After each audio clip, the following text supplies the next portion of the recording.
Bam! How's it going, guys? Thank you for being here at Hack That Funnel Radio. My name is Ben Moote. Today we're going to be talking about the biggest issue in the internet marketing industry. Okay, I know it's a big promise. That's what we're talking about today. Okay, cool. I have spent the last 5 years building hundreds of marketing funnels and systems for over 100 clients, and I can tell you, most of you are skipping the most important part of the funnel build. There is a secret step-by-step blueprint that makes every sales funnel profitable. What is it? That is the question, and this podcast is the answer. My name is Ben Moote, and this is Hack That Funnel Radio. So I have to start out with a little summary. Okay, the biggest issue in online marketing. What is it? What's the industry's issue, Ben? Like I start out with a story, because if I don't start with a story, you're not going to get it. Okay, you're gonna be like, yeah, whatever. So when I was a kid, my parents took me from, when I was in elementary school, my parents would take me from sport to sport to sport to sport. I tried basketball, I tried baseball, I don't even know what else I tried. All I know is it was all agonizing, it was horrible, and I was not a sports kid. I tried running, that sucked. Like, I could not figure out what my sport was. And I really just wanted my sport to be Saturday morning cartoons. I loved that. I would take that any day of the week. Watch me some X-Men and some Power Rangers. Oh, I loved it. Spider-Man. I was that geek. I was that kid. Like, I ran funny. Finally, we were living in Washington State, and I was playing at recess, and the big thing out there where I was at was soccer. And I was playing soccer with the big kids, and there was this kid who was really freaking good. And he kind of took me under his wing. He's like, here, this is how you be a goalie and stuff. And of course, the horrible story of you get hit right in where it hurts. Just how it works in soccer. Okay, and I realized I can get hurt, but that's as bad as it's gonna hurt. And I jumped into soccer. I played it for 3 seasons. I had a great time in elementary school. And I was on the absolute worst team possible. We lost every game. We maybe scored twice a season. The best team in the season was called, in the league, was called the Sharks. And it's still elementary school, right? But it's so vivid. They were the Sharks, and they had these really cool uniforms. It was like green and purple and green, and their socks rotated again. It was really, really crazy. And they were so good that their coach made rules about what they had to do before they could score on us. So they had to pass it so many times forward and backwards and do these things before they could shoot on goal. And at one point, one of the guys who was a hothead just was like, forget this, and went into the goal, and he made the goal, and the coach pulled him out of the game. It was like, get out of the game, you're not supposed to go, which made us feel like tar. We felt horrible. We lost all the time, but that was just sad.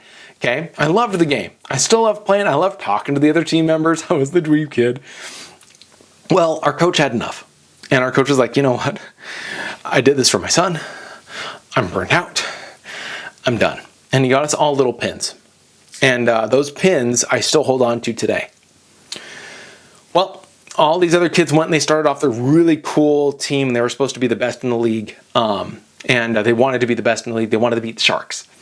And they put me in the little lottery system to figure out where I was going to go, and I had no idea. They put me in the very best team. I was in with the Sharks.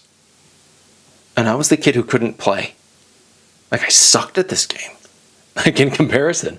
Like, we'd be running down the field, and they'd be like, give me the ball. And I would shoot it like 50 feet the other direction. Like, I was bad. Okay? And after keeping on going, they just kept, Moote, come on, Moote, come on, Moote, come on. One of the kids, the hothead that I talked about earlier, he joined my class. So he was in my class when I was in school, and suddenly, I think his name was Bryce, I can't remember, but we became like friends, and he was like, dude, you coming to practice? I'm like, of course I'm going to practice. He's like, all right, you're going to do sweet, awesome, yeah. Man it up. It's elementary school, 6th graders, woohoo! And they just kept working with me, and I kept trying, and gradually, I stopped seeing myself as the kid who was meant to fail. I stopped seeing myself as the kid on the team who failed, and they're the team that always won. I stopped seeing that. They'd won every game since 2nd grade, and they played fall and spring, and they had not lost a game ever since 2nd grade. Tight-knit group. Very focused. My very first game I played with them, I played for only a little time, so it's not my fault. They lost. And they literally came back and they just started bawling. They started crying. And I'm looking going, I'm playing with the cool kids. Why is everybody sad? Like, losing's normal to me. And I got to see behind this curtain. And they all started crying, and the coach goes, "You're taking it hard. I can see that. If you never want to lose again, I will create the hardest regimen for you guys ever. And if you follow it, I will guarantee you will never lose, but you have to follow it." And everyone's like, "Yes!" And I'm going, harder? Crap! Okay? I saw behind this veil where the perfect gods of soccer in my 6th grade mind were human. And I could be, I was human. By the time that season was almost over, I was a starter on the team. I was passing the ball where it was supposed to go. I was making my own goals. I was doing better than anybody thought I could, even my parents. And we actually had to move early. My parents moved a lot. My dad always got another job somewhere else in his physical therapy. And so we were moving 350 miles away. And my last game, all of the kids gathered around me and they signed my jersey. That jersey is still gold to me, guys. This is the biggest issue with the internet marketing space. The issue is we think we're on the dumb team, and we think the people on the camera or the people on the podcast are on the cool team. And we could never be like them. We could never push beyond this. I was listening to Tony Robbins talk about this yesterday, and he literally said, everyone says I can't be Tony Robbins. They don't understand. And I got to do his big voice. They don't understand. I created Tony Robbins. Tony Robbins didn't exist before me. We are the masters of our destiny, and we are limited by our view. And when you look at those videos, whether the guy is sitting next to his Mercedes or his Benz or whatever he's doing, okay, and he's sitting, in his mansion, whatever the person is doing, it doesn't matter. Even if they're just, they're successful and they're talking to you, understand, as my wife tried to tell me for years, they put their pants on one leg at a time too. People are human. I got to see this firsthand when I started to work at a bigger company in this online marketing industry. The shirt might give it away. Okay, for those of you guys who are on the podcast, I used to work at ClickFunnels for a very short period of time, and I got to meet Russell Brunson, the man. He's human. We're all human. And the only difference between the A players and the B players and the C players and the Z players, which I was and have been for years in the online marketing world, I would have been that Z player.